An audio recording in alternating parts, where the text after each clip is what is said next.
Leo unapopewa hati yako kuna faida gani? Ziko faida nyingi sana za mtu kupewa hati, kwa sababu watu wengi hapa wanamiliki ardhi lakini hawana document ya ardhi wanazozimiliki. Sasa ni faida gani unazipata wewe mwananchi unapoimiliki ardhi na ukawa na document ambayo inasomeka kwa jina lako, kwa ukubwa wa eneo lako na kwa matumizi ya ardhi yako? Jambo la kwanza, thamani ya eneo lako. Unapokuwa na hati tu, ile thamani ya eneo lako inaongezeka. Eneo lenye hati na eneo lisilokuwa na hati, thamani yake haiwezi kufanya nini? Kulingana. Ndio maana kuna mtu anasema ninauza kiwanja na kuna mtu anasema nauza shamba. Huyu mwenye kiwanja, manake ukubwa wa kiwanja unajulikana, mipaka ya kiwanja inajulikana, matumizi ya kiwanja yanajulikana. Hayawezi kuwa sawa na huyu ambaye anauza shamba ambalo ukubwa wake haujulikani, mipaka yake haijulikani na matumizi yake hayajulikani.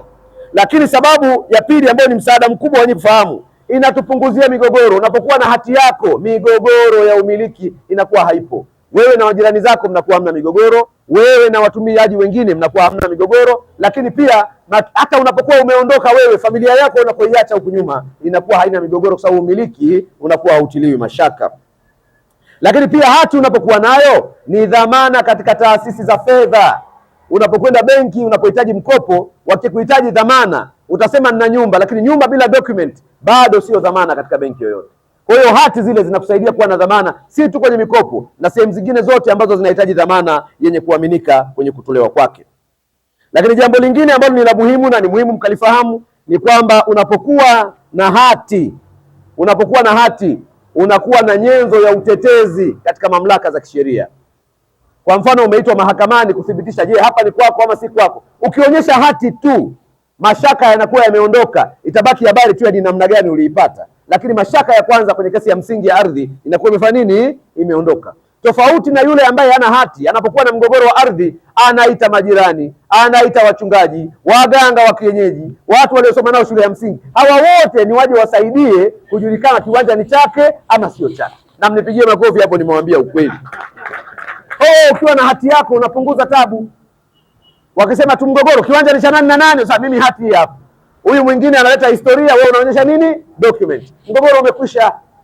Kwa naomba nitumie fursa hii kuwahamasisha wananchi wenzangu wa mkoa wa Iringa, wale wote ambao mmeamua kumiliki ardhi na kutumia ardhi, ni vyema mkafanya mkakati wa haraka wa kumiliki maeneo hayo mkiwa na hati ambayo itasaidia kuondoa mashaka ya umiliki, hati ambayo itaongeza thamani ya ardhi yenu, hati ambayo itakupa faida ya kuitumia kama dhamana, na hati ambayo itaondoa migogoro kwako na warithi wa eneo hilo pale utakapokuwa umeondoka. Kwa hiyo niwasihi sana wananchi wenzangu, tukimbilie hati hizi na tuweze kuwa nazo.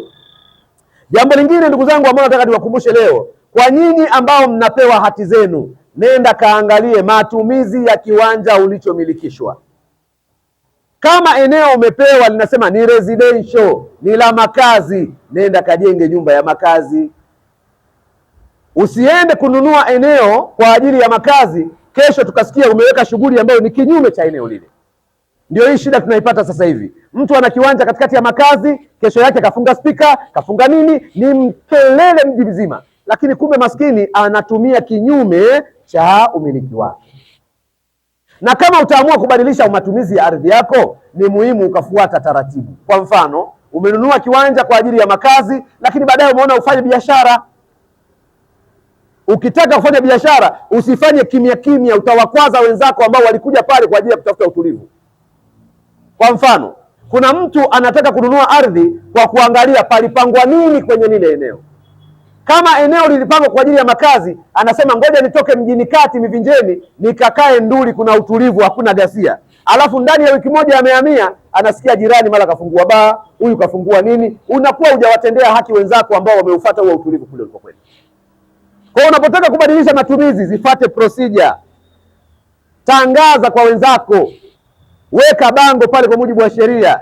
Jamani, hiki kiwanja changu namba 779 kilichokuwa cha makazi, sasa nataka kuweka hoteli. Wananchi wenzako wana haki ya kutoa maoni. Je, wako tayari kuwa karibu na hoteli ama hawako tayari kuwa karibu na hoteli? Kwa sababu hoteli haitakuwa hoteli tu, inakuja na vitu vingi. Yawezekana hivyo vitu vingi wenzako hawakuvitaka kwenye eneo la mtaa wao. Wape haki hiyo, watoe mawazo yao. Kwa sababu hizi taratibu hazifuatwi, ndio maana unakuta sasa hivi kuna nyumba imekaa katikati ya mabaa, kuna mabaa yamekaa katikati ya nyumba, kuna mwingine kafungua klabu katikati ya nyumba, na ukifuatilia taratibu za mabadiliko ya matumizi hazikufuatwa kabisa. Na ikitokea mamlaka imekwenda imemfungia huyo mtu mwenye baa, imemfungia mtu mwenye klabu, maneno yanakuwa mengi sana, tunaua biashara, tunaua ajira, tunaua nini. Lakini taratibu lazima zifanye nini jamani? Zifuatwe. Kwa hiyo nawaomba sana ndugu wananchi wenzangu wa mkoa wa Iringa ambao leo mnakwenda kupokea hati zenu, nendeni mkasimamie matumizi ya hati zile. Kama umepewa eneo la makazi, kaweke makazi. Kama umepewa eneo la biashara, kafanye biashara. Kama umepewa eneo la uwekezaji, kafanye uwekezaji. Na kama huwezi kufanya uwekezaji wewe, watafute wenzako wanaoweza kufanya, wapangisha kwenye eneo hilo kulingana na matumizi ya ardhi yako ambayo umeimiliki.